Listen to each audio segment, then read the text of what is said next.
রাত গভীর, সিলেট শহর তখনও জেগে আছে। দুটি হাসিমুখ, দুটি তরুণ প্রাণ, একই মোটরসাইকেলে একই স্বপ্ন নিয়ে বাড়ির পথে ফিরছিল তারা। দীপ্ত আর ইমন মামাতো ফুফাতো ভাই, কিন্তু সম্পর্কটা ছিল বন্ধুর চেয়েও বেশি। একসাথে পড়াশোনা, একসাথে আড্ডা, আর সেই রাতেও একসাথেই পথ চলা।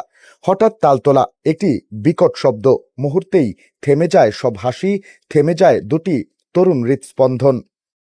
একজনের নাম ইমন দাস, আর জনের নাম দীপ্ত দাস। ফিসাতো ভাই আর মামাতো ভাই আমার ছেলে, আর এটা এলে হইলো আমার সম্বন্ধিকের ছেলে।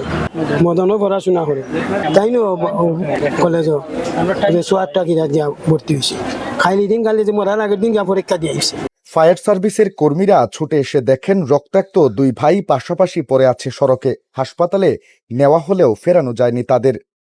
রাত 3টার সময় গিয়ে আমরা খবর পাইছি মেডিকেল ফায়ার সার্ভিসে, তারা লইয়া গিয়ে ভর্তি করছে। এর বাদে আমরা গেছি, একজন জায়গা শেষ, আর আমার ছেলে মেডিকেল গিয়ে মারা গেছে। আজ সেই বাড়িতে কোনো আলো নেই, বাবা মায়ের কান্নায় বাতাস ভারী। একসাথে বেড়ে ওঠা দুই ছেলের একসাথে বিদায়। দীপ্ত আর ইমন আর ফিরবে না। থেকে খুব খারাপ লাগতেছে। লাস্ট দিন গত বুধবারে আমার সাথে এখানে আমি অসুস্থ ছিলাম আর কি, তো দেখা হইলো তো ম্যাডাম আপনার শরীরটা কেমন আছে। ভদ্র নম্র হিসাবে আদরতা, বাবাটা পরিবারটা পুরাটা পরিবারই কষ্ট করে করতেছে, বাচ্চাগুলিরে পড়াশোনা করেছে। সেও ভর্তি হয়েছে, ফার্স্ট ইয়ারে পরীক্ষা দিতে আসলে ছোটবেলা এখানে পড়াশোনা করছে দুইজনে। আসলে আমরা সবাই মর্মাহত।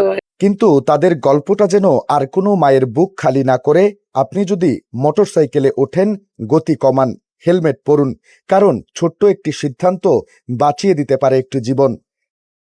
এই বয়সের বাচ্চারা এখন মোটরসাইকেলের জন্য এত বেশি, এবং উঠার পরে যে তারা খুব, আর ওই রাত্রে ছিল আমার মনে হয় আর কি, যে রাত্রে আছে স্বাধীন রাস্তা পাইছে, ইচ্ছা মতো স্পিড দিছে, আর এটাই আর কি তার খেয়াল হয়েছে, জায়গাতে শেষ হয়েছে। অসতর্ক আর গার্জিয়ান, আমি মনে করি গার্জিয়ানগুলি আর একটু বেশি সচেতন হওয়া দরকার ছিল, যে না এত রাত্রে এই বাচ্চাটার এইভাবে দেওয়া দরকার নাই। সড়ক কখনো ক্ষমা করে না। দীপ্ত আর ইমনের অকালে চলে যাওয়া আমাদেরকে বারবার এই কথাটি যেন মনে করিয়ে দেয়। নিবেন্দু তালুকদার, সিলেট ভিউ।